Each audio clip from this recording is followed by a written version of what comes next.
வீடே கம கமன் மணக்குது. ஒரு பக்கம் சாம்பிராணி வாசம், இன்னொரு பக்கம் நெய் வாசம். ஆஹா, இப்பதான் நம்ம வீட்டை முன்னாடி பார்த்த மாதிரியே இருக்கு. இது நல்லா அண்ணனை பார்க்கலையா? இப்ப அண்ணன் வர போறான்னு தெரிஞ்ச உடனே வீட்டுல இருப்பு கொள்ளல, அதான் உடனே கிளம்பி வந்துட்டேன். நல்லதுமா. அண்ணன் வந்த பிறகு திரும்ப உங்களுக்கு வாழ்த்து சொல்ற. இப்ப என்னோட ஸ்பெஷலான விஷஸ், இனிய திருமண நாள் நல்வாழ்த்துக்கள். தேங்க்ஸ்மா. இதுக்கு முன்னாடி எத்தனையோ கல்யாண நாள் வந்திருக்கு, ஆனா இன்னைக்கு மாதிரி நான் பரபரப்பா இருந்ததே இல்ல. வாங்க தேனு, என்ன சாப்பிடுற? நீ வீட்ல எதுவும் சாப்பிட்டுருக்க மாட்ட. புனிதா, சக்கரை பொங்கல் பண்ணோம்ல, அத்தைக்கு அதை எடுத்துட்டு வாமா. வேணாம் வேணாம், இரு. என்ன என் அண்ணிய இந்த மாதிரி சிரிச்ச முகத்தோட பாக்கும் போதே எனக்கு இனிப்பு சாப்பிட்ட மாதிரி இருக்கு. இவ்வளவு நேரம் காத்துக்கிட்டு இருந்துட்டோம், இன்னும் கொஞ்ச நேரத்துல என் அண்ணன் வந்துருவாரு. என் அண்ணன் கூடவே சாப்பிட்டுக்கிறேன். அம்மா, அப்பா வரலையா? இன்னைக்கு காலேஜ்ல ஏதோ முக்கியமான எக்ஸாம் இருக்கா, முடிஞ்சதும் கிளம்பி வரேன்னு சொல்லிருக்காரு. ஆமா புனிதா, நீ எப்படி இருக்க? மாத்திரை எல்லாம் சரியான நேரத்துல சாப்பிடுறியா? ஆமா ஆமா, எங்க சாப்பிடுறாங்க? இங்க ஒவ்வொரு நாளும் நடக்கிற பிரச்சனைக்கெல்லாம் பின்னாடி ஓடுறதுக்கே இவங்களுக்கு நேரம் சரியா இருக்கு. பிரச்சனைக்கு காரணமே நீங்க தான். இதுல பிரச்சனை நடக்குதான். மாமா, கொஞ்ச நேரம் அமைதியா இருங்க.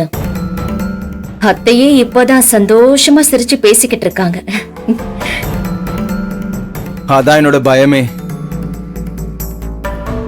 அந்த லெட்டர்ல எழுதியிருந்த மாதிரி அப்பா வராரா இல்ல அவரை யாராவது கூட்டிட்டு வராங்களான்னு முதல்ல பாப்போம். அது வரைக்கும் யாரும் எந்த எதிர்பார்ப்பும் வச்சுக்காதீங்க. அம்மா, உனக்கு தாம நான் முக்கியமா சொல்லிட்டு இருக்கேன். ஏண்டா அப்படிலாம் பேசுற? அத்த, அவனை விடுங்க அத்த. நம்ம வீட்டுல யாராவது சிரிச்சோம்னு வைங்களேன், இப்பெல்லாம் மணிகண்டனுக்கு அது பிடிக்கவே மாட்டேங்குது. அதான் அபசகுணமா ஏதாவது பேசிக்கிட்டு இருக்கான். மாம்சே, கொஞ்ச நாளா உனக்கு எனக்கும் பேசினாலே முட்டிக்குது. பேசாம போயிடு. டேய், அது ஒன்னாலதான்டா. வல்லவன், விடுங்களேன். மாமா வர்ற நேரம், இப்ப எதுவும் பேச வேண்டாம். ஆமா ஆமா, அண்ணன் வர்ற நேரம், இப்பவாவது எல்லாரும் கொஞ்சம் சண்டை போடாம இருப்போமே. அம்மா, உன்கிட்ட போன்ல கேட்கணும்னு நினைச்சேன். புனிதக்காவோட தாய் மாமாவை பத்தி உனக்கு தெரியுமாமா?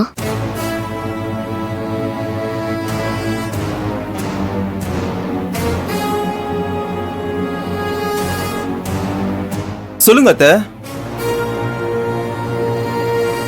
உங்களுக்கு அந்த கொலைகாரனை பத்தி ஏதாவது தெரியுமா? மீனாம்பிகை அண்ணியுடைய தம்பி அவரு. அவரை பத்தி எனக்கு எப்படி தெரியாம இருக்கும்? நல்லா தெரியுமே. ஆனா இப்போதைக்கு என்கிட்ட நீங்க யாரும் வேற எதையும் கேட்காதீங்க. நானும் அதை பத்தி எதுவும் சொல்ல விரும்பல.